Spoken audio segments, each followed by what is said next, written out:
time I was on this stage, I told one of my not best stories, so I'm going to try to make up for that for you guys tonight, all right? So in 1986, I did not want to go to college. I was dead set against it, but my dad explained to me that if I didn't go right out of high school, I never would. I would get bills and responsibilities, and I would never go. So he took out his life savings, and I ended up at the University of Akron as a freshman to study chemical engineering. I talked to him about philosophy. He said, you can't earn a living at that. I talked to him about economics. He said, you can't earn a living at that either. But the reason I was there for ChemE is I wanted to be an environmental engineer, but there were none of those programs in the United States at the time. So ChemE was the closest I could get, and the University of Akron was the closest reputable university. And so on the 4-hour drive up there, it was pretty quiet. I didn't want to go, and my dad was pushing me, and there was a little bit of tension. And it was very quiet, and I just kept thinking about Animal House. I thought, man, if I can just get a little Animal House, I can make it through the first semester, and then I'll figure out the second one later, right? So, and a little bit of Revenge of the Nerds, that came out in 1984, and I thought, there's the nightmare scenario. Not Animal House, but God forbid I'm in the gym like a nerd.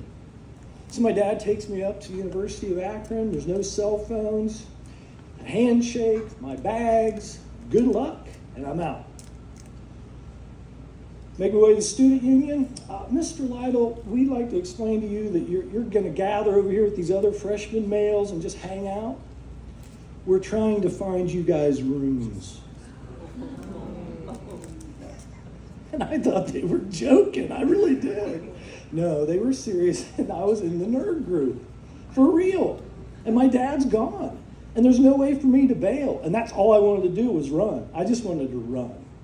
And this big RA sees me, and I have a mustache, I'm older than everybody else, and he says, I can help this guy, I'll take this guy, he can stay in my room.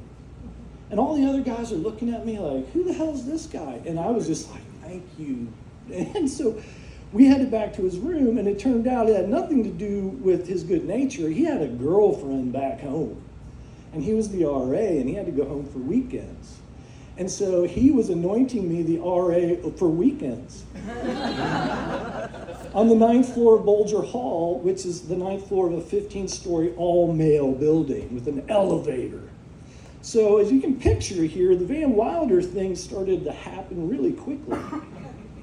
We had toga parties, Harry Buffalo parties. Every weekend we went home and I was in charge, we had a sister dorm come over. It was nuts for 3 months. Our reputation spread to other universities. We had people from Kent showing up just to party on the 9th floor of Bulger Hall. And I was so proud of myself. We were having a great time and nobody was getting hurt. And at one of the toga parties, just for the icing on the cake, I met this girl. And it was my dad's best friend's daughter. And I was just like the icing on top of the cake for not even wanting to be there, And we hit it off, and we dated for the entire semester. And the only thing I had to do was pass Chemistry 101 and Calculus, the first class. There were prerequisites for my first chemical engineering class, which I would start at the beginning of the second semester. So I focused on those. I got gentlemen's C's. I failed bowling. It was at 8 a.m. And that just didn't work for me. So I got those under my belt. I made it through Christmas break. Our relationships ended when our dads found out. But I made it back for the second semester because he'd already paid. When I got back, my first class is in this auditorium, and it's ChemE, and I'm excited. Because this is what it's all about. And I even went to bed early. I was refreshed. I was clear-headed. And the ChemE guy walks out, and he says, I want all of you to know you're the cream of the crop. You are all the best of the best. No other engineers do the training that you do. And he just kept playing us up, and I'm like, shit, I'm in a room full of narcissists, man. Maybe I don't want to be a chemical engineer. I'm kind of looking around, and then he hits us with it, like a ton of bricks. He says, look to your left. Now look to your right. There's 100 of you in this room. In 4 years, there'll be 8 on the stage to get diplomas. And of that 8, 6 of you are going to work in the food industry.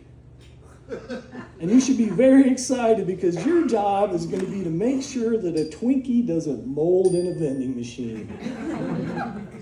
Which excited the hell out of me. Now, I was sitting in the front row because I was late. And that's where you get stuck, is in the front row. So I grabbed my stuff, and I'm like, what am I going to do? I don't think this is for me. And then all of a sudden, I hear Bob Ross in my head. And Bob Ross says, you can't make this tree or bush look pretty. So I got up, I walked out these big, huge doors, and I waited in the lobby. And I thought, now I'm going to meet my true tribe. As they file out, I'm going to have a group of friends that I can bond with for the rest of my life. And I stood there alone. No one else came out. But you know what? It taught me how to stand alone, and I needed that later in my life. And I've stood alone many times, and I've paid a high price. But that taught me how. Thank you.